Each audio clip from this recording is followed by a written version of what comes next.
People with disabilities suffer many barriers in the field of physical activity.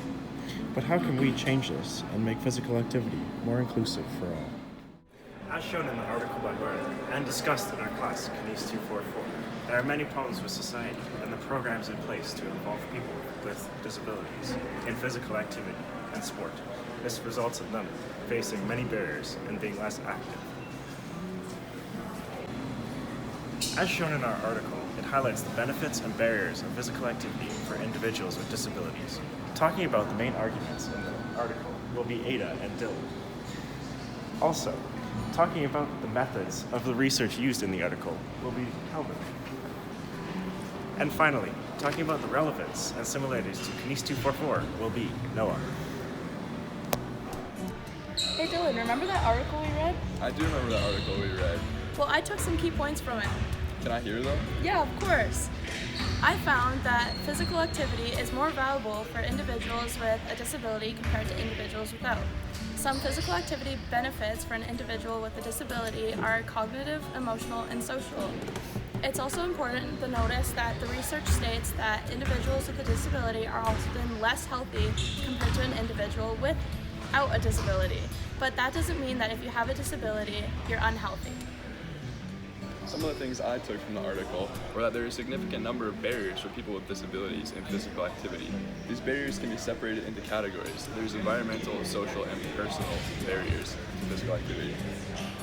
Another point I learned from the article was that pain influences people with disabilities, and that when a person starts a physical activity movement, a barrier may be more prevalent at the start, and then as a person gets stronger in that movement, it becomes less of a barrier.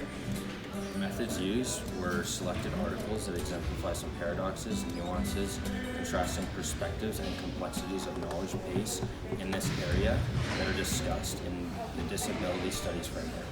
Different research methods were taking place when linking the discipline of exercise and sports psychology within disability studies by using different models such as the social, individual, and social relational model. These models help conceptualize work within a larger socio-culture and historical landscape of disability. However, unlike many other research papers, this article includes the social relational model, which combines both the medical and social models, and as a result of this, it is more comprehensive. All three barriers were conducted through surveys, structured interviews, reports, and evaluations of accessibility. On multiple occasions, the topic about disability and people with certain disabilities have been discussed on multiple occasions through the classroom of KNES 244, as well as within this article. Now, we've had these discussions through the multiple guest speakers that we've had, as well as different lectures, classroom discussions, as well as a documentary known as Rising Phoenix. Now, when it came to intersectionality, it was a big factor within the article, but we talked about it extensively within the classroom. Now, the article articulates how certain social experiences can become difficult for certain individuals with disabilities rather than others.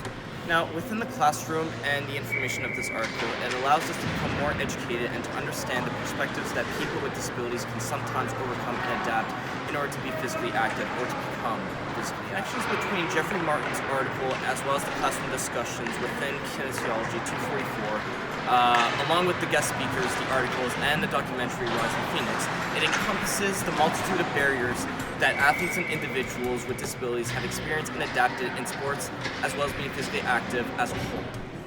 As explained by Dylan, Adah, Calvin, and Noah, through the use of well-designed programs and advanced research in this field, we can reduce the amount of discrimination found in the world of physical activity. This can encourage people with disabilities to become more physically active and engaged in sport and physical activity as a whole.